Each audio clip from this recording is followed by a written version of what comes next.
the structure that you have, and if they go to ShaunDerik.com, SHAUN, correct? They can see your entire program? Yeah, SHAUNDERIK.com. Yeah. Perfect. Yeah. You have structured your program much like adult coaching programs, where you have speaker engagements where you do motivational speaking.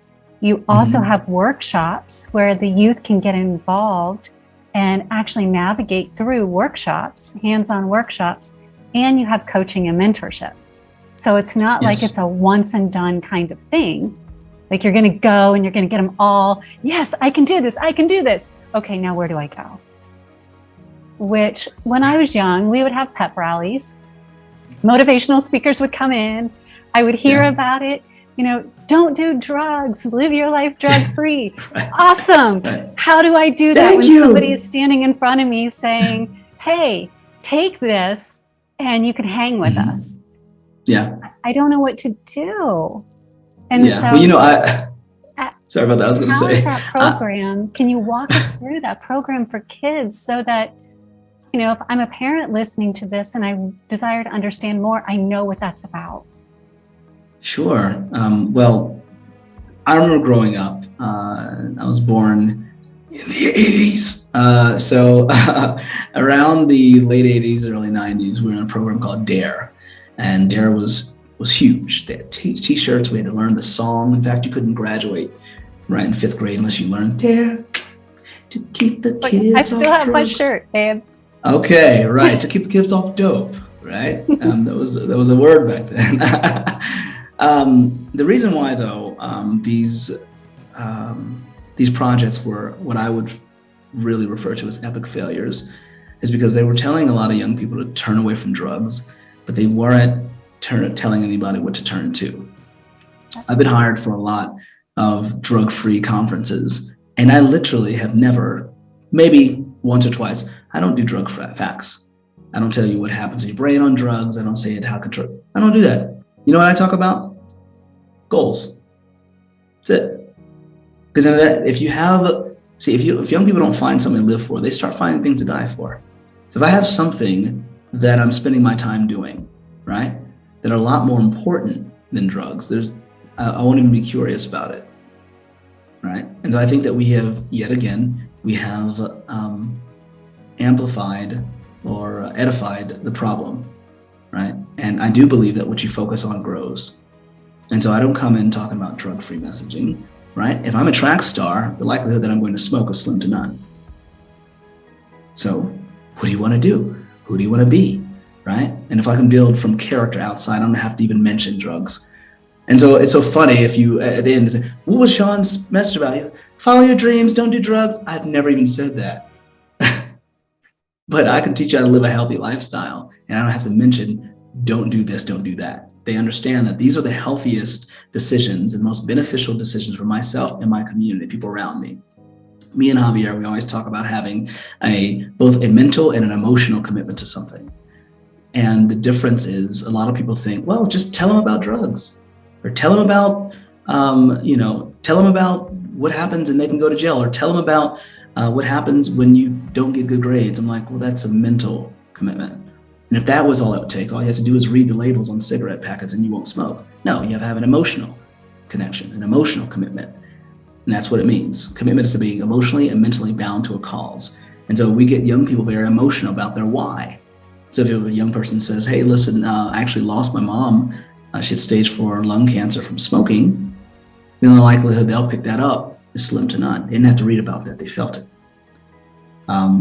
So 2 things. One is I talk about their goals quite a bit. And then 2, I get them in touch with their why, their emotional commitment to why they're not using.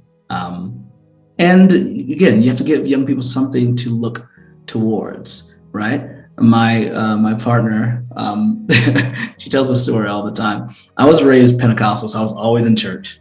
And in her house, I said, well, because I wasn't allowed to talk to girls on the phone, by the way, in high school. And when I tell you, I got embarrassed so many times, and it was trending before trending was a trend, that Sean is not allowed to talk to girls on the phone, right? Someone would call, right, pick up, and I'd try to talk, and my mom would go on the phone. Sean, do you want to tell her, or do you want me to tell her? And I'd be like, oh my God. Hey, Christy, I'm not allowed to talk to girls on the phone. And what? I get back to go to school, people are laughing. And then my partner says, she goes, what? Like boys? Like what? What? I said, you didn't date in high school? What? No, I was too busy. I wasn't allowed. She was too busy. Priorities still. But the reason why I mentioned that is because she said, I started dating in college. She can't imagine the time that she even had to date when she was in school. She was in everything. She was lacrosse.